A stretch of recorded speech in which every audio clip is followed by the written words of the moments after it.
Bonjour, c'est Claire Dewey, coordonnatrice des communications de l'Observatoire de migration francophone au Canada, et aujourd'hui on rencontre un membre du comité scientifique.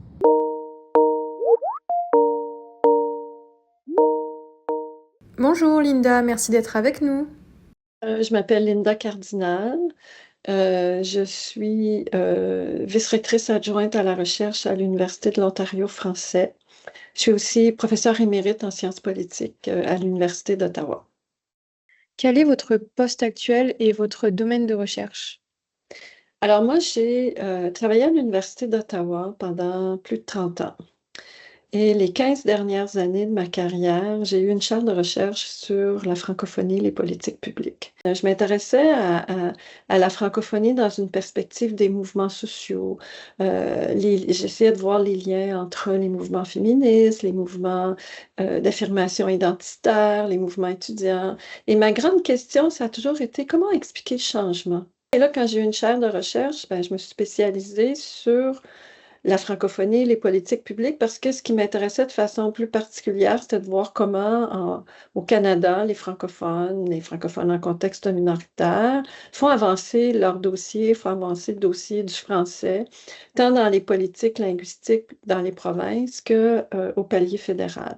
Puis je m'intéressais aussi à cette question dans une perspective qu'on appelle aujourd'hui intersectionnelle, parce que je m'intéressais à l'articulation des rapports entre la langue, le genre, la diversité, parce que dans la francophonie canadienne, je voyais bien l'importance, par exemple, du mouvement des femmes, des groupes de femmes, et tirait le milieu minoritaire vers le haut, les mouvements de jeunes. Je trouvais ça fascinant. J'ai développé l'approche qu'on appelle néo-institutionnelle pour l'étude des politiques linguistiques. Je me suis intéressée aussi à l'interaction entre les politiques linguistiques et les autres types de politiques. Par exemple, l'immigration. Avant l'immigration, j'avais travaillé sur l'interaction entre les politiques linguistiques et les enjeux de justice. J'ai fait aussi l'étude des politiques linguistiques et la question de la santé. Et dans chaque cas, c'était comment est-ce que les politiques linguistiques interagissent avec les obligations d'offrir des services dans la langue officielle de son choix ou dans la langue de la minorité francophone comme en Ontario par les gouvernements provinciaux, parce que c'est des enjeux de compétences provinciales, notamment la santé. Et donc, comment interagissent les politiques ensemble et quels sont les outils que les gouvernements se donnent pour permettre justement d'offrir des services dans la langue officielle de son choix ou dans la langue de la minorité francophone. Parmi ces outils, il y a le concept d'offre active qui est très important. Comment les gouvernements s'acquittent de leurs obligations de faire de l'offre active de services en français. Alors, je dirais que c'est ce qui délimite mon champ. Donc, la théorie des régimes linguistiques, les politiques linguistiques, la francophonie canadienne, puis évidemment la francophonie internationale par extension. Quel champ de recherche devrait guider les priorités de l'OIFC? Mais moi, j'ai collaboré à développer ces priorités avec des collègues lorsqu'on a lancé le projet de l'Observatoire, des priorités qu'on a confirmées quand on a officiellement annoncé la création de l'Observatoire le 8 novembre 2023. C'est une date que je ne peux pas oublier, c'est une date d'anniversaire importante. Puis ces priorités ont été développées avec le milieu, puis aussi avec les gens IRCC. Il y avait des gens avec qui on a travaillé qui étaient vraiment très bien. Et je voyais bien, moi, du point de vue de la recherche, qu'il y a toute une recherche qui était faite sur l'établissement, sur l'accueil des immigrants. Très peu qui avait été fait sur les modalités de recrutement. Et la question des barrières systémiques traverse ces différents secteurs. Mais les barrières systémiques à l'immigration, pour moi, c'était vraiment important parce qu'on a des cibles à atteindre. Et pourquoi on ne les atteint pas? Est-ce qu'il y a un lien, il y a un problème avec le recrutement? Est-ce qu'il y a des barrières au recrutement? Puis on sait que la question des barrières systémiques, c'est important en recherche en sciences humaines et sociales, surtout quand on s'intéresse aux enjeux de diversité, inclusion, décolonisation, le racisme, parce qu'on parle toujours des barrières systémiques à l'avancement de la diversité. Sauf qu'en immigration, quand on parle de barrières, je regardais même dans les documents de IRCC, on ne dit jamais qu'est-ce que c'est une barrière en matière d'immigration. Moi, je trouvais ça important qu'on se concentre sur cette question et notamment sur le recrutement. Et il y a toutes sortes de questions que ça soulève en même temps. Où est-ce qu'on fait du recrutement? Est-ce qu'on a les outils pour faire du recrutement? Est-ce que il y a des enjeux propres au pays souche où on veut faire du recrutement? Alors, c'est pour ça qu'on a lancé un programme de recherche à l'Observatoire autour du thème des barrières systémiques et je pense que c'est un bon choix qui a été fait. Mais cette question-là, des barrières systémiques pour l'Observatoire, doit s'inscrire dans une réflexion plus large, qui est le décentrement des approches en immigration.